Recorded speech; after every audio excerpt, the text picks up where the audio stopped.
죽은 자를 살리는 하나님이라는 제목으로 은혜를 나누고자 합니다. 인간은 태어날 때부터 그 생명을 말살해버리려는 죽음과의 투쟁을 피할 수가 없습니다. 70에서 80여 년을 살아가면서 일시도 죽음의 그림자를 완전히 벗어난 적이 없고 천국에 가시는 죽음의 포로가 되어버리고 맙니다. 삶과 죽음의 경주에는 아무리 걸음이 빠른 사람이라도 결국에는 죽음에 지고 마는 것입니다. 그렇기 때문에 킬케고리 말한 것처럼 인간은 예외 없이 죽음에 이르는 병에 든 존재라고 말했습니다. 그런데 이 죽음을 격파한 분이 있습니다. 어떠한 인생도 격파하지 못한 이 죽음을 격파해버리고 사망을 철폐하고 승리하고 일어서신 분이 계십니다. 나사렛 예수님이신 것입니다. 하나님께서는 예수 그리스도를 통해서 오늘날도 죽은 자를 살리시기를 원하시는 것입니다. 그러면 도대체 어떠한 죽음들에서 하나님께서는 우리를 오늘 살리기를 원하시는 것입니까? 하나님께서는 여러분 죽은 자를 살리심으로 말미암아 견줄 데 없는 하나님이여 우리의 구주인 것을 증명하고 계시는 것입니다. 그러면 오늘 이 시간에 여러분과 나의 생애 속에서 죽음을 격파하기 위해서 오신 우리 하나님을 깨달아 알므로 우리도 사망에서 해방을 얻어야 될 것인 것입니다. 첫째로 우리 하나님께서는 죄와 허물로 죽은 우리를 살려주신 것입니다. 에베소서 2장 1절에 보면 너희의 허물과 죄로 죽었던 너희를 살리셨다라고 말한 것입니다. 오늘 세상 사람들이 좋은 옷을 입고 좋은 음식을 먹고 영양실조에 걸리지 아니하고 비둥비둥하게 살이 쪄서 살고 있는 것 같지만 그러나 그 속 사람은 완전히 처절하게 죽어서 무덤 속에 들어있는 것입니다. 사람의 영혼이 왜 처절하게 죽었느냐? 사람의 영혼이 죽었기 때문에 하나님의 형상과 모양대로 체험을 받았음에도 불구하고 하나님과의 대화가 끝이고 영적인 신령한 눈이 보이지 아니하고 신령한 귀가 들리지 아니하고 신령한 마음이 깨달아지지 아니함으로 말미암아 사람은 존귀하나 멸망하는 짐승같이 육신의 속에서 살다가 멸망해버리고 마는 것입니다. 우리 아담과 하와가 하나님의 형상과 모양대로 처음 지음을 받았을 때는 그러한 존재로 지음받지 않았었습니다. 그는 하나님의 생명을 받아서 그는 신령한 눈을 떠서 하나님을 배웠고 신령한 귀가 열려 하나님 말씀을 듣고 신령한 마음이 있어 하나님과 서로 이해하고 하나님과 교제하며 깨는 동산에서 하나님과 손을 잡고 동행하였습니다. 그래서 하나님은 아담과 하와의 친아버지가 되시고 또 아버지는 아담과 하와를 친자녀로 사랑하셨습니다. 그러나 하나님께서 동산의 모든 실과는 다 먹되 선악을 하는 실과는 먹지 마라. 먹는 날에는 너희가 죽으려고 했는데 이것을 기회로 사탄이 꿰일 때 그 꿰임에 빠져서 그만 하나님의 금단의 열매를 따먹고 하나님의 명령을 거역하고 하나님의 권위를 짓밟고 하나님께 반역의 죄를 짓고 마는 것입니다. 그 결과로 하나님이 말씀하신 대로 아담과 하와의 속사람은 즉시로 죽어버리고 말았습니다. 영의 눈이 죽어버리고 영의 귀가 죽어버렸었습니다. 영의 마음이 죽어버렸었습니다. 그는 영적인 세계에서 쫓겨나고 말한 것입니다. 에덴에서 쫓겨났다는 것은 영의 세계에서 쫓겨난 것을 말합니다. 그때로부터 시작해서 그들은 육신에 속한 사람이 되고 말한 것입니다. 그들은 육신의 눈으로 보고 귀로 듣고 냄새 맡고 맛보고 손으로 만지는 물질적인 감각적인 세계 이외에는 알 수가 없게 된 감각적인 존재가 되어버리고 말한 것입니다. 그러므로 아담과 하와의 후손들은 모두 다 아담이 에덴에서 쫓겨난 이후로 나왔기 때문에 모두 다 그 영이 죽은 상태에서 태어납니다. 콩 심은 데 콩나고 팥 심은 데 팥나는 것처럼 아담으로 심었으니 모두 다 아담으로 태어나셔 아담의 후손인 여러분과 나는 어머니 뱃속에서부터 영이 죽어서 이미 출생하는 것입니다. 그러므로 세상에 태어나시도 육신의 정욕, 안목의 정욕, 세상의 자랑, 물질적인 세계만 알지 신령한 세계에 대해서는 철저히 죽어버린 것입니다. 그러므로 원죄와 자범죄로 죽은 후손들 우리들을 살리기 위해서 하나님께서 그 아들 예수 그리스도를 보내주신 것입니다. 에베소서 2장 4절로 6절에 보면 긍휼에 풍성하신 하나님이 우리를 사랑하신 그 큰 사랑을 인하여 허물로 죽은 우리를 그리스도와 함께 살리셨고 너희가 은혜로 구원을 얻은 것이라 또 함께 일으키사 그리스도 예수 안에서 함께 하늘에 앉히시니라고 말씀하고 있는 것입니다. 하나님께서 그 아들 예수님 죄 안 지은 예수 그리스도 죄 없이 태어나게 하시고 이 일생을 죄 없이 허물 없이 사셨습니다. 이 예수께서 인류를 대표하셔 여러분과 나를 대표하셔 우리를 위한 제물이 되어서 죄를 갚기 위해서 십자가의 재단에 올라간 것입니다. 우리의 과거, 현재, 미래의 죄악을 예수께서 다 담당하시고 하나님 앞에서 우리의 제물이 되셔서 심판을 예수님 받으신 것입니다. 하나님께서 하늘문을 열어 제끼시고 하나님이 인류에 대한 죄에 대한 무서운 진노를 예수께 퍼부을 때 예수님께서 그 진노의 심판을 견디지 못하여 그 극한 상황의 고통 속에서 하나님이여 어찌하여 나를 버리시나이까 통곡하고 탄식했습니다.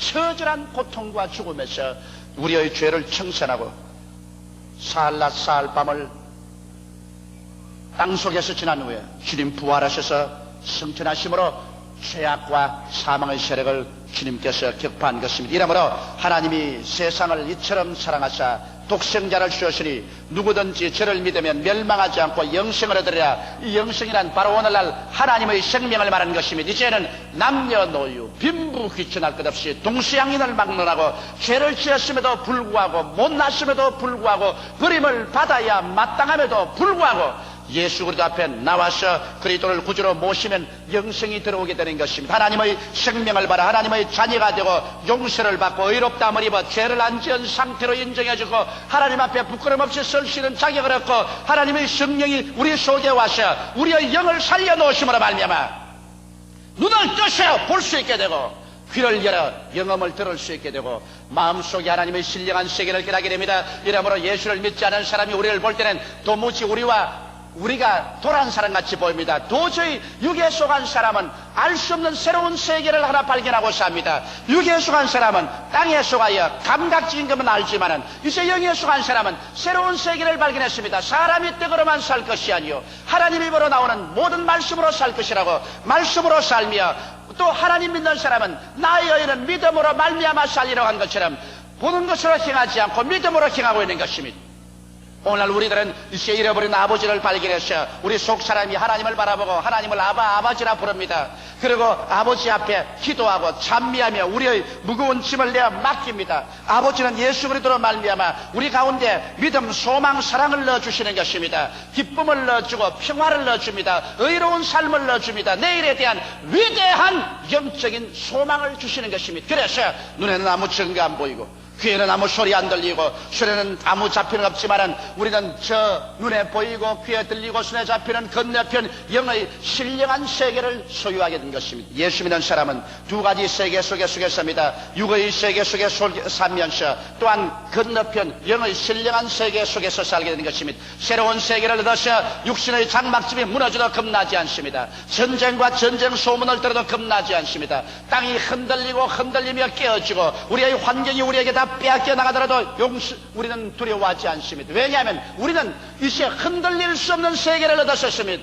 빼앗길 수 없는 세계를 얻었습니다. 사라지지 않은 미래를 갖고 있는 것입니다. 우리는 눈물과 근심과 탄식과 죽음과 이별하는 것이나 공연하는 것이 없는 위대하고 영원한 세계의 시민이 되었기 때문에 행인과 나그네와 같이 잠시 세상을 지나가면서 여러 가지 우여곡절을 당하지만은 두려워하지 아니하는 것입니다. 이것이 바로 하나님께서 여러분과 나에게 위대한 생명을 주신 연유인 것입니다. 하나님은 죄와 허물로 죽은 우리를 예수 안에서 한 사람 한 사람 살려주셨습니다. 오늘 예수 믿고 구원받았다는 이 특권은 여러분 세상의 어떠한 지위나 명예나 권세나 국이나 영화로서 견줄 데가 없는 것입니다. 이러한 것은 잠시 있다 다 썩어지고 사라질 것밖에 없습니다. 모든 인생은 풀과 같고 그 영화는 풀의 꽃과 같다. 풀은 시들고 꽃은 떨어지고 마는 것입니다. 그러나 예수 안에서 얻은 이 영의 신령한 생명은 여러분과 나를 하여금 영원히 살고 영원한 영광 속에 들어가도록 해주는 것이므로 오늘 예수를 믿는 사람은 이로 말미암아 기뻐하고 감사하는 자 되시기를 주님의 이름으로 축원합니다. 둘째로 하나님께서 우리를 죽은 자 가운데서 살리신 것이 있습니다.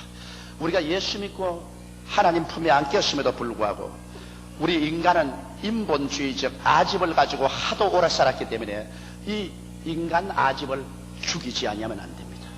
여러분 육신의 사람이 죽어야 하나님이 신령한 사람으로 부활시키는 것입니다. 이렇기 때문에 예수 믿고 난 다음에 하나님께서 일면으로 성령을 보내셔서 축복을 주면서 타면으로 하나님께서 시험을 당하게 하시고 환난을 당하게 하시고 고통을 당하게 하시며 막다른 골목으로 밀어넣고 불을 통하고 물을 통하게 하셔 여러분을 깨뜨리는 것을 여러분 체험했을 것입니다. 예수를 믿고 나는데 왜 이렇게 불같은 시험이 다가오냐고 탄식한 사람 되실 것입니다. 이것은 여러분과 내가 아집이 죽어야 되는 것입니다. 깨어지고 죽지 않는 사람을 하나님이 순종과 믿음의 신령한 사람으로 살려주실 수가 없는 것입니다. 그렇기 때문에 예수 믿으면서도 아집이 깨어지지 아니하고 조그만 시험과 환난이 다가와도 반발하고 고함치가는 사람은 신령한 삶으로 크게 부활하지 못하기 때문에 하나님께서 많은 분량의 믿음을 줄 수 없고 하나님의 큰 은혜를 받을 수가 없는 것입니다. 우리가 성경에 보면 우리의 믿음의 조상 아브라함도 제일 처음에 부름을 받았을 때 그는 아집이 죽지 않는 하나님의 사람이었습니다. 그렇기 때문에 하나님께서는 아브라함을 깨뜨리고 죽였었습니다. 아브라함에 나타나셔서 너희 전토 친척 아비집을 떠나 내가 네게 지시할 땅으로 가라고 했는데 이 하나님의 말씀을 전적으로 믿고 순수하게 순종한 아브라함이 아닙니다. 그는 아집이 있어 자기 생각대로 하나님 말씀을 해석하고 하나님은 자기를 도와주는 분으로 생각했지 하나님께 깨어져서 순종하지 않았습니다. 그는 전토를 떠나지 않으셨습니다. 그는 전토에서 모든 살림을 다 끌어모으고 종들을 다 끌어모았습니다. 친척 아비집을 떠나라고 했는데 친척과 아비집인 조카 롯을 데리고서 그래서 보무도 당당하게 가나안 땅을 했었습니다. 그는 하나님께 순종하는 것 같지만 실상은 하나님께 순종한 것이 아니라 자기 아집대로 행한 것입니다. 그래서 하나님께서는 아브라함을 깨뜨리기로 작정하시기 때문에 가나안 땅에 오자마자 그가 당면한 것은 막다른 골목이었습니다. 하나님께서 저주하시며 기근이 다가오고 한발이 다가와서 산천 초목이 다 불타고 물 한 방울 없고 모든 짐승들은 다 굶어 죽고 모든 종들은 다 도망치고 먹을 것과 있을 곳이 없어 처절한 절망에 처했습니다. 그러자 그의 사례는 몸이 허약해지고 조카는 밥 달라고 울고 절망에 처했습니다. 그럴 때 거기에서 깨어졌으면 좋은데 아집이 살한 사람은 어려운 문제를 당하면 깨어지지 않고 끝까지 자기 수단과 방법을 사용해 봅니다. 아브라함은 그러므로 하나님이 가라고도 안 했는데 그는 애굽으로 살려 내려가기로 작정했습니다. 인간의 수단과 방법을 동원하는 것입니다. 그래서 내려가면서도 말이야 자기 아내 보고 당신은 이쁜 여자라 사람들이 당신을 취하고 나를 죽일 테니까 이제부터 나의 아내라고 하지 말고 나의 동생이라고 하라. 그래서 애굽에 내려가자 사라의 미모가 온 사람에게 알려지자 사람들마다 그것을 말했습니다. 그러나 아브라함 보고 오빠라고 하니까 그 소문이 곧 바로에게 들어가서 바로는 아브라함에게 신청하여 아브라함의 아내가 바로의 아내로 시집을 가게 된 것입니다. 자기 아내조차 시집을 보내고 난 다음에 그 다음에 혈혈단신 남아가지고서 애굽에서 사는 생활이란 참담하고도 처절한 낭패였습니다.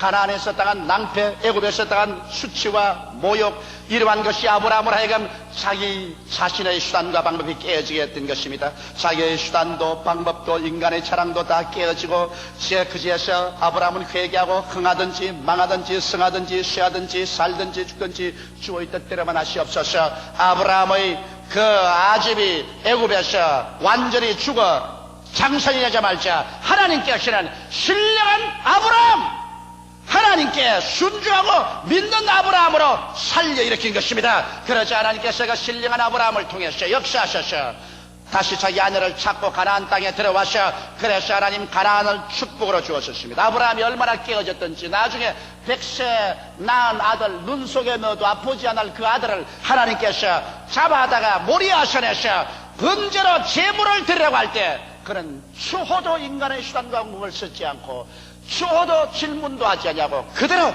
믿음과 순종으로 그 아들 데리고 사흘 길을 걸어가서 모리아산에 올라가 제단 쌓아놓고 그 아들을 묶어서 칼로 잡아 죽이려고 하는 것입니다. 천사가 간이 안 했었으면 이삭은 죽었을 것입니다.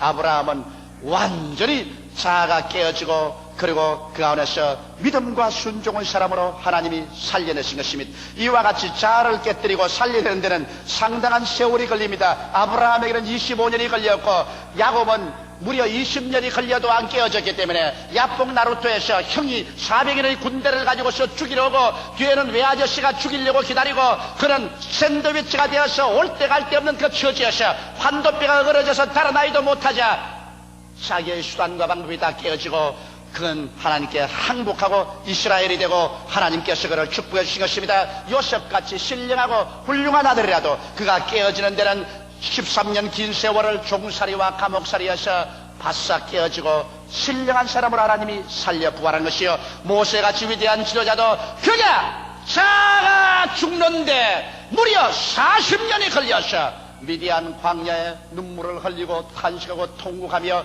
머리가 백발이 되고 난 다음에야 자아가 깨어지고 자아가 죽을 때 하나님은 신령한 모세로 부활시켜 주신 것입니다. 이렇기 때문에 여러분, 하나님께서는 여러분과 나를 죽이는데 상당한 오래 세월이 걸립니다. 그러므로 우리를 죽은 자를 살리는 하나님께서는 믿는 여러분과 나는 자아가 죽고 나야 여러분과 나를 신령한 사람으로 살려낼 수가 있는 것입니다. 이렇기 때문에 여러분과 나의 생활 가운데 불같은 시험이 다가오게 될 때 이것은 자아를 죽이기 위한 것입니다. 성경에 보면 바울 선생은 굉장히 고집이 센 사람이었습니다. 그런 자아가 너무 강해서 하나님의 성령께서 인도하기조차 힘들 사람이었습니다. 그렇기 때문에 바울의 성에는 험난했습니다. 선교를 하면서도 가는 곳마다 막다른 골목에 처하고 심한 시련을 겪어서 바울은 언제나 자아가 깨어지고 죽는 체험을 했습니다. 성경 고린도후서 1장 8절로 10절에 보면 이렇게 기록되어 있습니다. 형제들아, 우리가 아시아에서 당한 환난을 너희가 알지 못하기를 원치 아니하노니 힘에 지나도록 심한 고생을 받아 살 소망까지 끊어지고 우리 마음속에 사형선고를 받은 줄 알았으니 이는 우리로 자기를 의뢰하지 말고 오직 죽은 자를 다시 살리시는 하나님만 의지하게 하려 함이라. 그가 이같이 큰 사망에서 우리를 건지셨고 또 건지시며 또한 이후에라도 건지시기를 그를 의지하여 바라노라. 자기를 의뢰하는 인본주의가 죽을 때 하나님은 하나님을 의뢰하는 신본주의로 살려주시는 것입니다. 이렇기 때문에 사랑하는 성도 여러분, 여러분에게 불시험이 다가와서 여러분을 깨뜨리려고 할 때 여러분께서 이상한 일 당한 같이 통곡하지 마십시오. 바로 여러분이 그때 깨어져야 되는 것입니다. 자아를 죽여버려야 됩니다. 그래야 하나님께서는 죽은 자를 살리는 역사로서 아브라함과 이삭과 야곱같이 신령한 사람으로 주께서 살려주시는 것입니다. 내가 신령한 사람으로 살아나면 살아날수록 하나님께서는 더 많은 믿음의 분량을 부어주셔서 위대한 하나님의 사역에 종사할 수 있게 만들어주시는 것입니다. 이러므로 우리 하나님께서는 죽은 자를 살리는 그 역사로서 오늘날에도 수많은 성도들 가운데 한면으로 하나님은 사망으로 역사하여 주셔서 자아를 죽이시고 다른 면으로서는 신령한 순종과 믿음의 사람으로 살리는 역사를 성령으로 계속하고 계신 것입니다. 셋째로 우리 하나님께서 죽은 자를 살린다는 것은 육체의 죽음에서 부활로 살리심을 말씀하는 것입니다. 과학과 의학의 발전으로 인간의 수명이 퍽 길어졌으나 그러나 대개 100년 안쪽에 반드시 죽습니다. 100년을 더 길게 사는 사람도 영원히 산 사람은 없습니다. 그러나 예수님께서는 육체로 죽은 자를 부활로 살리시겠다고 약속하신 것입니다.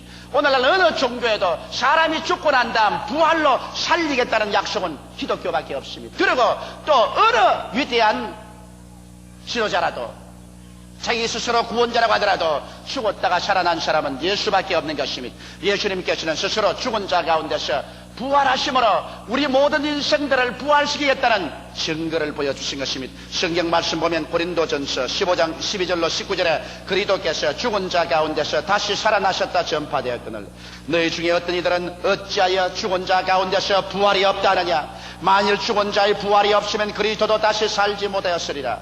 그리스도께서 만일 다시 살지 못하셨으면 우리의 전파하는 것도 헛것이요 또 너희 믿음도 헛것이며 또 우리가 하나님의 거짓 증인으로 발견되리니 우리가 하나님이 그리스도를 다시 살리셨다고 증가하였습니다. 만일 죽은 자가 다시 사는 것이 없으면 하나님이 그리스도를 다시 살리시지 아니하셨으리라. 만일 죽은 자가 다시 사는 것이 없으면 그리스도도 다시 사신 것이 없을 것이요 그리스도께서 다시 사신 것이 없으면 너희 믿음도 헛되고 너희가 여전히 죄 가운데 있을 것이요 또한 그리스도 안에서 잠자는 자도 망하였으리니 만일 그리스도 안에서 우리의 바라는 것이 다만 이성뿐이면 모든 사람 가운데 우리가 더욱 불쌍한 자리라. 만일 그리스도가 부활하지 아니하시고 여러분과 내가 부활하지 않는다면 우리야말로 세상에서 가장 불쌍한 자인 것입니다. 왜? 우리는 먹을 것 먹지 않고 마실 것 마지 아니하고 세상에서 절제하며 조심하며 고통을 감내하며 살아가고 있습니다. 왜 그러냐? 종말에 하나님께서 위대한 부활을 주시고서 알기 때문에 육으로 심지 아니하고 영으로 심어서 영으로 거두려고 하고 있는 것입니다. 그러나 여러분이 세상 사람들은 죽으면 끝장인다고 생각하기 때문에 내일 죽을 것이니 오늘 먹고 마시자. 육신의 정욕, 안목의 정욕, 세상의 자랑, 육체의 쾌락을 따라서 살고 있는 것입니다. 그러나 그리스도께서 죽은 자 가운데서 부활하셔서 부활의 첫 증거가 되었으므로 오늘날에 와서 육체로 심는 자는 썩어질 것으로 거두고 영으로 심는 자는 영생으로 거두게 되어 있는 것입니다. 이러므로 여러분과 나는 이제 하나님의 능력으로 장차 부활의 몸으로 일어날 것입니다. 어떤 사람들이 이렇게 묻습니다. 사람이 부활하면 어떻게 부활하나요? 성경 고린도전서 15장 42절로 44절에 죽은 자의 부활도 이와 같으니 썩을 것으로 심고 썩지 아니할 것으로 다시 살며 욕된 것으로 심고 영광스러운 것으로 다시 살며 약한 것으로 심고 강한 것으로 다시 살며 육의 몸으로 심고 신령한 몸으로 다시 사나니 육의 몸이 있은즉 또한 신령한 몸이 있느니라. 이러므로 오늘 이 시간에 여러분께서 육의 몸을 가지시고 계신 것처럼 여러분에게 하나님께서 신령한 몸을 허락해 주시는 것입니다. 그러므로 이 육의 몸이 힘겨져서 신령한 몸으로 살아나고 추한 몸이 영화로운 몸으로 약한 몸이 강한 몸으로 죽을 몸이 영원히 살 몸으로 살아 일어나게 되는 것입니다. 이러므로 여러분과 나는 다 신령한 몸을 하게 될 것이요, 이 신령한 몸은 시간도 초월해서 번개같이 가고 싶은 데를 갈 것이요, 공간도 초월해서 어떠한 벽돌도 뚫고 그대로 들어오게 될 것이요, 그리고 이 신령한 몸은 이제는 죽지 아니하는 것입니다. 그리고 예수 그리스도의 형상을 닮아서 모두 다 그리스도의 부활성천한 33세의 모습으로 닮아 영원히 살게 되는 것입니다. 어떤 분이 하는 말이, 자기는 아내가 먼저 천국을 가서 아내가 천국에서 자기 오기를 위해서 기도하고 있을 것이라고 해서 내가 말을 했습니다. 기도하고 있는 것은 당신 아내가 아니고 당신의 사랑하는 형제입니다. 그게 무슨 말입니까? 그래서 사람이 죽어 천당 가면은 남편도 없고 아내도 없습니다. 성경은 말씀하기를 천국에는 시집가고 장가가는 것은 없을 것이라고 했죠. 모두 다 그리스도의 형상을 담아 하나님의 자녀가 된 것입니다. 그러면 이 세상에서 왜 남자와 여자를 지으시느냐? 그것은 하나님께서 자손을 많이 얻게 하기 위해서 하나님께서 하나님의 형상과 모양대로 사람을 짓되 남자와 여자를 지으시니라. 그래서 생육하고 번성하여 땅을 충만케 하라고 말하신 것입니다. 그러나 천국에 올라가시는 생육하고 번성할 필요가 없는 것입니다. 그렇기 때문에 우리 하나님께서는 모두 다 부활에는 그리스도의 형상을 달겠다고 말씀한 것입니다. 이래서 우리는 모두 다 하나님의 아들들로서 천당에 올라가면 하나님의 딸은 없는 것입니다. 모두 다 하나님의 아들들로서 지극한 사랑 속에서 삽니다. 그러면 이 세상에 살던 부모 형제도 모릅니까? 천만에요. 이 세상에서 같이 지냈던 부모 형제 부부 자녀들은 천당에 가서 그대로 다 알고 도저히 상상할 수 없을 만한 더욱 친밀성을 가지고서 천국에서 우리가 다 살게 될 것입니다. 이러기 때문에 여러분, 우리 예수 믿는 사람들은 하나님께서 죽은 자 가운데서 부활을 주실 것을 기대할 때 얼마나 소망찬지 모릅니다. 그러면 언제 이 부활이 올 것이냐고 묻는 사람들이 있습니다. 성경은 말씀하기를 주께서 호령과 천사장의 고함과 하나님의 나팔로 친히 하늘로 쫓아와 강림하실 때 주 안에서 죽은 자들이 먼저 일어나고 살아남은 우리들도 변화되어 공중으로 끌려 올라갈 것이라고 말한 것입니다. 그러므로 그리스도의 재림날에 여러분과 나는 다 부활할 것입니다. 그리스도의 재림은 우리 눈앞에 육박해 왔습니다. 오늘날 주님께서 말씀한 대로 말세에는 주께서 저체 지진과 기근이 있고 자연의 변화가 있을 것이라고 말했는데, 여러분 오늘 볼 때 이 기상대에서 오늘날 천기 예보도 할 수가 없습니다. 미국 같은 나라는 눈이 안 오던 저 남부 지방에 영하 40도까지 휘몰아칩니다. 이거 전에 없던 기상변화입니다. 유럽은 이 추운 겨울에 더워서 수영을 하고 있고, 내가 최근에 이야기를 들으니까 일본 오사카에도 눈이 왔는데 많은 사람이 눈에 넘어져서 병원에 입원하라고 구급차가 바쁘다고. 왜냐하면 여기까지 눈이 온 적이 없으니까 눈으로 걷는 연습이 안 돼가지고서 눈이 오니까 처음 눈으로 걸으니까 모조리 미끄러지는 거라. 이와 같이 기상이변이 너무 많이 생겨가지고서 홍수가 지든지 그렇지만 한발이 오든지 이런 기상변화를 통해서 이 땅이 고통을 당하고 몸부림을 치고 있습니다. 하나님께서 이 세상을 이제 마지막 마치게 하실 것이라는 예고를 보여주고 있는 것입니다. 나라가 나라를 대지가 일어나고 민족이 민족을 대지가 일어납니다. 미국과 소련은 초강대국으로서 서로를 견제하기 위해서 핵폭탄을 끊임없이 만듭니다. SS-20이니 SS-21이니 크루스 미사일이니 온갖 무서운 무기들이 계속해서 산적돼 가고 있는 것입니다. 이렇게 서로 불신하고 서로 두려워하고 서로 미워하는 세계, 어떠한 미추갱이가 단추 하나만 노린다면 이 지구는 수십 번이고 폭발하고 멸망해버리고 말 것인 것입니다. 그러므로 여러분, 이 역사는 이대로 내버려 놓아도 멸망하고 말 것인데 하나님은 이 모든 것을 심판의 날을 위해서 예비하고 있는 것입니다. 그러나 이 âm울하고 처참한 이러한 환경 가운데도 기쁜 소식이 있습니다. 왜냐하면 하나님께서 말세 남종과 여종 모든 육체에게 성령을 비와 같이 부어주겠다고 약속하신 것입니다. 왜냐하면 신랑이 오기 전에 신부가 단장을 해야죠.